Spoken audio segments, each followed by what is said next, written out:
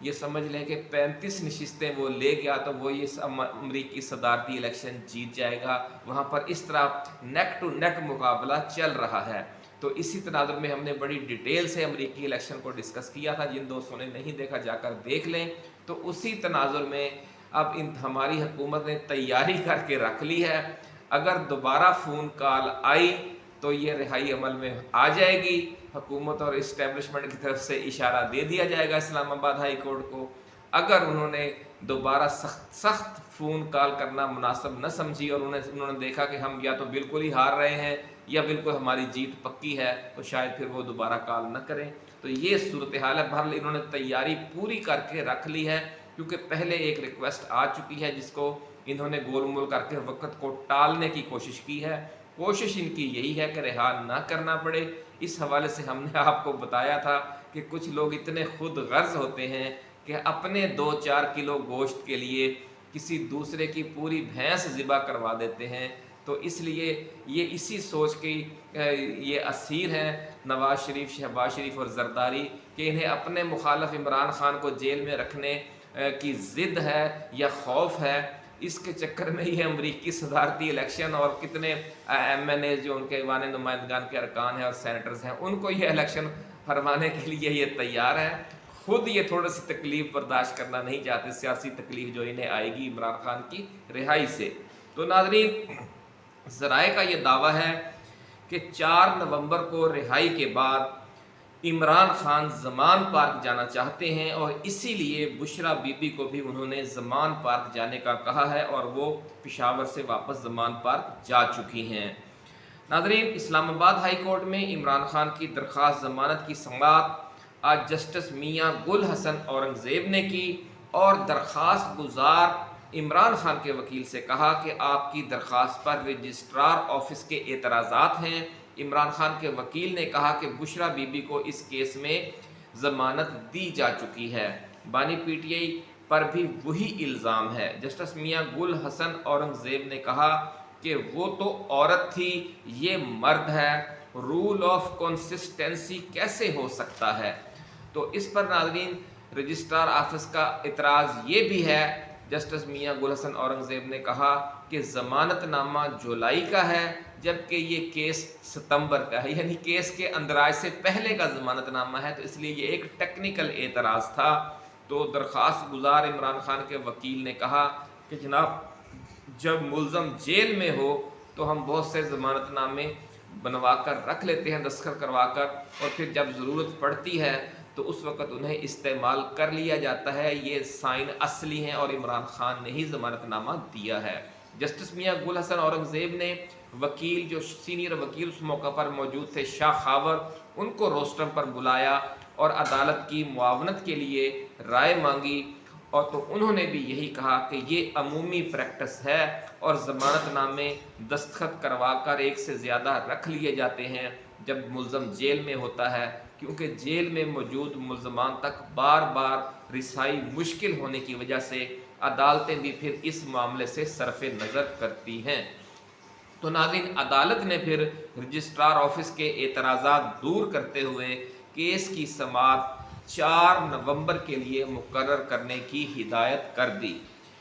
اور فریقین کو آج ہی نوٹسز جاری کرنے کا حکم بھی دے دیا اور ریمارکس دیے کہ قانون پر عمل ہوگا, قانون پر. تو اس ریمارکس سے جو بڑے سخت ریمارکس دیے ہیں اور زوردار ریمارکس دیے عدالت نے, جاتے جاتے اشارہ دے دیا جسٹس میاں گل حسن اورنگزیب نے.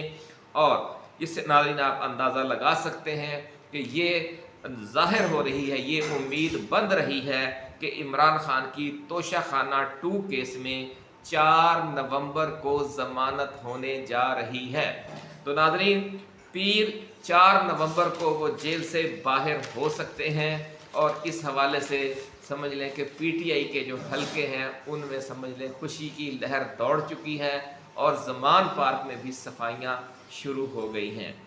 تو ناظرین, اب چلتے ہیں جو چین کے معاملے میں جو ہمارے محترم المقام عظیم وزیر خارجہ ہیں جناب اسحاق ڈار, انہوں نے جو بہت بڑی بونگی ماری ہے اس کی کچھ تفصیل سن لیں. چین کے جو سفیر ہیں جیانگ جی ڈونگ, انہوں نے پاک چین تعلقات کے حوالے سے ایک سیمینار سے خطاب کیا اور اس سیمینار کا انعقاد کیا تھا مشاہد حسین کی جو NGO ہے اس نے، پاک چائنا انسٹیٹیوٹ کے نام سے۔ یہ مختلف تقریبات بھی کرواتی ہے، ریسرچ بھی کرتی ہے پاک چین تعلقات کے حوالے سے، اور پاک چین تعلقات کے حوالے سے رائے عامہ بھی ہموار کرتی ہے۔ یہ تو تقریب ہے وہ چین کے 75ویں قومی دن کے حوالے سے تھی، اور اس میں جو وزیر خارجہ اور ڈپٹی وزیر اعظم ہیں جناب اسحاق ڈار بھی مدعو تھے۔ تو حکومت کی اعلیٰ سطح کی جو نمائندگی تھی اس کی موجودگی کے پیش نظر جب چینی سفیر کو خطاب کی دعوت دی گئی تو انہوں نے پیشکش کی اور اس بات پر تشویش کا اظہار کیا کہ جو دہشت گردی ہے جس میں چینی انجینئرز ان کی ہلاکتیں ہو رہی ہیں، چینی باشندوں کی، چینی شہریوں کی، تو یہ ہمارے لیے ناقابل قبول ہے کہ ایسے حالات میں ہم اپنا چینی جو ہے یہ یہاں پر CPEC میں کام جاری رکھ سکیں۔ اس لیے اگر پاکستان چاہے تو چین جو ہے وہ پاکستان کے ساتھ مل کر دہشت گردوں کا خاتمہ کر سکتا ہے۔ انہوں نے تو ایک پازیٹیو سینس میں یہ بات کی کہ جناب پاکستان کی حکومت اگر اس طرف چاہتی ہے کہ جو دہشت گردی کا یہ جو لہر ہے CPEC کے خلاف خاص طور پر اس کے خاتمے میں وہ مخلص ہے تو پھر ہم اس حوالے سے چین بھی سپورٹ کر سکتا ہے۔ تو اس کا جواب سمجھ لیں دینے کی کوشش کرتے ہوئے جو ہمارے وزیر خارجہ اور ڈپٹی وزیر اعظم ہیں اسحاق ڈار، جب ان کے حوالے سٹیج کیا گیا تو انہوں نے جناب کہا کہ جناب چین کے صدر شی جن پنگ نے ہمیں کہا تھا کہ کسی بھی ملک میں اگر چینی باشندوں کا قتل ہو تو ہم اس سے تعلقات ختم کر دیتے ہیں، لیکن پاکستان ایک استثناء ہے، ہم اب بھی پاکستان میں سرمایہ کاری کرنا چاہتے ہیں۔ انہوں نے یعنی ایگزیکٹ الفاظ تو اب ہمیں یاد نہیں ہے کہ انہوں نے کیا کہے، لیکن ان الفاظ سے تاثر یہ گیا کہ چینی پاکستان میں مرتے رہیں کوئی پرواہ نہیں، چین ان پروجیکٹس پر کام کرتا رہے گا۔ اور جو اس سفیر صاحب نے اظہار تشویش کیا ہے یا وارن کیا ہے کہ اگر یہ سلسلہ جاری رہا تو CPEC پھر آگے نہیں چلے گا، تو اس پر ناظرین جو چینی سفیر تھا اسحاق ڈار کی جب تقریر آخری تھی، جب وہ تقریر ختم ہو گئی تو چینی سفیر نے کہا کہ جناب مجھے تھوڑی سی اجازت دیں، جو گفتگو انہوں نے کی ہے وزیر صاحب نے، میں اس حوالے سے چند الفاظ کہنا چاہتا ہوں یا جواب دینا چاہتا ہوں۔ اور جب انہوں نے جواب دیا تو موقع پر ہی پورا ادھار لگی لپٹی رکھے بغیر چکا دیا اور کہا کہ جو چینی صدر کے حوالے سے جو اسحاق ڈار نے یہ دعویٰ کیا ہے کہ انہوں نے ہم سے یہ کہا تھا کہ پاکستان کو استثناء ہے، یہاں پر بھلے جتنے مرضی چینی مرتے رہیں، ہم یہاں پر CPEC پر کام جاری رکھیں گے، تو انہوں نے کہا کہ اسحاق ڈار جھوٹ بول رہے ہیں، چین دنیا بھر میں پاکستان سمیت اپنے شہریوں کی زندگی کو سب سے زیادہ اہمیت دیتا ہے۔ یعنی انہوں نے دو ٹوک تردید کر دی کہ چینی صدر نے ایسی کوئی بات ہی نہیں کی کہ جس کا اسحاق ڈار دعویٰ کر رہے ہیں، اور ساتھ ہی یہ واضح کیا کہ پاکستان میں چینی باشندوں کی جانوں کی حفاظت کو یقینی بنایا جائے، وگرنہ چین یہاں سرمایہ کاری جاری نہیں رکھ سکے گا، چینی شہریوں کی حفاظت ہمارے لیے ہر چیز سے زیادہ اہم ہے۔ تو ناظرین اسحاق ڈار نے آپ کو یاد ہوگا کہ سابق دور میں بھی بڑیاں بونگیاں لگائی تھیں اور بطور وزیر خزانہ اعداد و شمار میں ہیرا پھیری انہوں نے کی تھی اور IMF کو دھوکہ دیا تھا، تو اس پر پھر IMF نے ان پر جرمانہ بھی کیا تھا۔ یہ تو ان کی اپنی وزارت خزانہ کے حوالے سے ان کا ٹریک ریکارڈ ہے، لیکن جو وزارت خارجہ سے تو ان کا دور دور کا بھی تعلق نہیں ہے، اس لیے وہ ایسی بڑی بڑی بونگیاں مار رہے ہیں۔ تو اس واقعے کے بعد اگلا جو واقعہ پیش آیا وہ یہ ہے کہ صدر زرداری آصف علی زرداری اپنے نواسے کی پیدائش کے موقع پر اپنی بیٹی بختاور بھٹو کے ہاں گئے دبئی میں، اور جب وہ طیارے سے اتر رہے تھے تو ان کا جو پاؤں ہے وہ سلپ ہو گیا اور پاؤں میں کچھ موچ آ گئی جس طرح ہوتا ہے، اور جب چونکہ ان کی عمر زیادہ ہے تو یقیناً بلا شبہ تکلیف زیادہ ہوئی ہوگی یا کوئی خوفناک زخم بھی ہو سکتا ہے، اس لیے یہ امکان ہے کہ شاید اسی وجہ سے یہ دورہ ملتوی کیا ہو، لیکن ذرائع یہ کہہ رہے ہیں کہ کوئی اتنا بڑا وہ واقعہ نہیں ہے۔ انہوں نے پھر اسی کو جواز بنا لیا کہ انہوں نے صدر زرداری نے کہا کہ ڈاکٹروں نے یہ کہا ہے کہ آپ ایک ہفتے تک چل پھر نہیں سکتے، ان کی ٹانگ پر اور پاؤں پر پلسٹر کر دیا گیا ہے، اور اب وہ چین کا جو وہ دورہ ہے انہوں نے 4 نومبر کو چین جانا تھا، 4 سے 7 نومبر تک انہوں نے وہاں پر رہنا تھا اور مختلف تقریبات میں شریک ہونا تھا، اور 5 نومبر کو شنگھائی ورلڈ ایکسپو میں شرکت بھی کرنا تھی، تو انہوں نے یہ دورہ ملتوی کر دیا ہے۔ لیکن کچھ ذرائع جو ہیں اسلام آباد کے، خاص طور پر وزارت خارجہ کے ذرائع، ان کا یہ بھی دعویٰ ہے کہ چین اور پاکستان کے تعلقات ان 2 واقعات کی وجہ سے خاصے تناؤ کا شکار ہیں۔ پہلا واقعہ جو پاک چائنا انسٹیٹیوٹ میں جو جھڑپ ہوئی ہے وزیر خارجہ پاکستان کے اور چین کے سفیر کے درمیان، اور دوسرا جو چین کے صدر کے حوالے سے ایک جھوٹا اور غلط دعویٰ کیا اس کی وجہ سے، اور تیسرا پھر چین کے سفیر کو وزارت خارجہ میں طلب کر کے ان کی جو سرزنش کی گئی اور احتجاج ریکارڈ کروایا گیا، ان سب چیزوں کی وجہ سے چین کا بھی سخت غم و غصہ ہے، اور ان کی طرف سے کہا گیا ہے کہ شاید ہم آپ کے صدر کا اب شایان شان استقبال نہ کر سکیں، اور انہیں یہاں چین میں میڈیا کی طرف سے کچھ سخت سوالات کا سامنا کرنا پڑے، اور ہم میڈیا کو نہ روک سکیں، کیونکہ چینیوں کے نزدیک اور چین کے میڈیا کے نزدیک، جس طرح باقی دنیا کے ہر ملک کے نزدیک اپنے شہریوں کی زندگی سب سے زیادہ اہم ہوتی ہے، ماں سوائے پاکستان کے واحد ملک ہے کہ عوام مر رہے ہیں، 1 لاکھ سے زیادہ دہشت گردی کا شکار ہو چکے ہیں لوگ، اور اس کے علاوہ بھی جو زندگی اجیرن کی ہوئی ہے مہنگائی کے ذریعے اور ریاستی جبر و تشدد کے ذریعے، تو ہمارے ملک میں تو شہریوں کی زندگی کی اتنی اہمیت نہیں ہے، لیکن جو زندہ قومیں ہیں وہ اپنے شہریوں کی زندگی کو ناظرین اس طرح اہمیت دیتی ہیں کہ ایک امریکی اگر یہاں پکڑا جاتا ہے یا مارا جاتا ہے تو پوری دنیا میں طوفان آ جاتا ہے۔ تو چینیوں نے بھی دیکھ لیں کہ انہوں نے اپنے شہریوں کے لیے کتنا اسٹینڈ لیا کہ ان کے سفیر نے اٹھ کر دوبارہ یہ بات کی، اور سمجھ لیں کہ وزیر خارجہ کو لتاڑ دیا اور کہا کہ آپ جھوٹ بول رہے ہیں، ہمارا صدر ایسی بات کہہ ہی نہیں سکتا، اور اس کے بعد چین والوں نے ہمارے صدر کا جو دورہ ہے وہی بالکل ملتوی کروا دیا ہے۔ سادہ الفاظ میں ہم یہی کہہ سکتے ہیں، ورنہ تو یہ کہیں کہ انہوں نے کینسل ہی کر دیا۔ تو ناظرین یہ کہا جا رہا ہے کہ یہ دورہ صرف 3 روز پہلے ہی طے ہوا تھا، اور یعنی یہ نہیں کہ بہت پہلے سے طے شدہ تھا، یہ واقعہ پیش آنے سے چند روز پہلے ہی یہ طے ہوا تھا، اور اوپر سے یہ بہت بڑا جو بونگی مار دی ہے اسحاق ڈار نے، اس سے ناظرین آپ اندازہ لگا لیں، ہم نے آپ کو بہت پہلے ایک واقعہ سنایا تھا، بلکہ واقعہ نہیں ایک محاورہ سنایا تھا کہ اگر آپ کسی اندھے کو قافلہ سالار بنائیں گے تو وہ قافلے کو کسی کھائی یا گڑھے میں گرا دے گا۔ تو جس طرح کا یہ وزارت خارجہ کے حوالے سے بالکل اس کا کوئی شعور ہی نہیں ہے جس بندے کو، اسحاق ڈار ایک ایسا آدمی ہے، اور ایک مثال ہے کہ صرف سمدھی ہونے کی وجہ سے، نواز شریف کا سمدھی ہونے کی وجہ سے یہ ملک و قوم پر مسلط ہے، اور اسے وزارت خارجہ میں بٹھا دیا گیا ہے۔ اور ذرائع کا تو اب یہ بھی کہنا ہے کہ خود ریاستی اداروں کی طرف سے بھی سخت رد عمل آیا ہے کہ آپ نے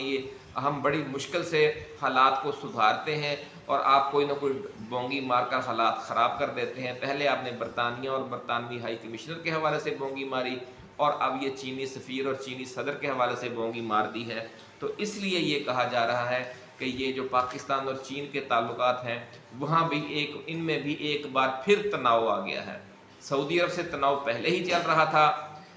چین کے ساتھ بھی کسی حد تک تناؤ تھا، جس کی وجہ سے یہ تھوڑی سی بات انہیں زیادہ پنچ ہوئی ہے، اور انہوں نے اس کی بہت وضاحت کرتے کرتے کہتے ہیں سوا ستیاناش کر دیا ہے۔ مردہ بولتا ہے کفن پھاڑ کے بولتا ہے، یہ بولے ہی کبھی ان کا وزارت خارجہ امور کے حوالے سے اسحاق ڈار کی کوئی اچھی لیول کی آپ نے گفتگو یا بیان نہیں سنا ہوگا، جب سنا ہے تو وہ کہتے ہیں نا مردہ بولتا ہے اور کفن پھاڑ کے بولتا ہے، اور کفن پھاڑ کے وہ بولے ہیں۔ تو بہرحال جو زرداری صاحب ہیں وہ ان کا جو نواسہ ہے محترمہ بختیار بھٹو کا جو تیسرا بیٹا ہے میر ذوالفقار علی پیدا ہوا تھا، تو اس پر ہم جناب نانا آصف علی زرداری صاحب کو بھی اور جو ماموں صاحب ہیں جناب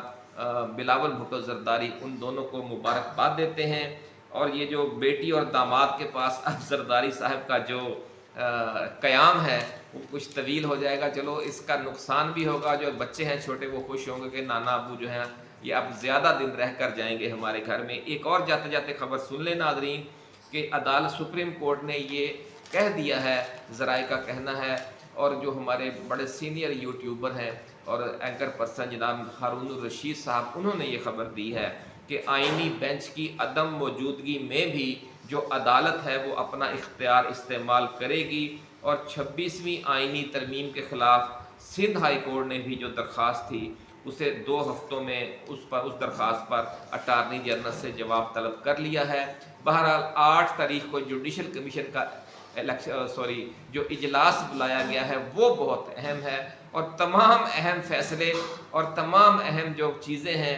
وہ 5 نومبر کے عام امریکی انتخابات کے بعد رکھے گئے ہیں. ہم اس پر ویڈیو بنا چکے ہیں. یہ واحد اہم واقعہ ہے یا اہم چیز ہے جو 5 نومبر سے پہلے رکھی گئی ہے, وہ عمران خان کی درخواست ضمانت کی سماعت ہے. تو اس سے بھی اندازہ لگایا جا سکتا ہے کہ اس حوالے سے کوئی بڑی پیش رفت ہو سکتی ہے, اور جو یہ کہا جا رہا ہے کہ عمران خان کی بھی رہائی ہونے والی ہے, اس میں بڑی حد تک صداقت بھی نظر آ رہی ہے. جو بھی تازہ صورتحال ہوگی ہم آپ کے لیے لے کر آئیں گے. اجازت دیجیے, اللہ حافظ. پاکستان زندہ باد.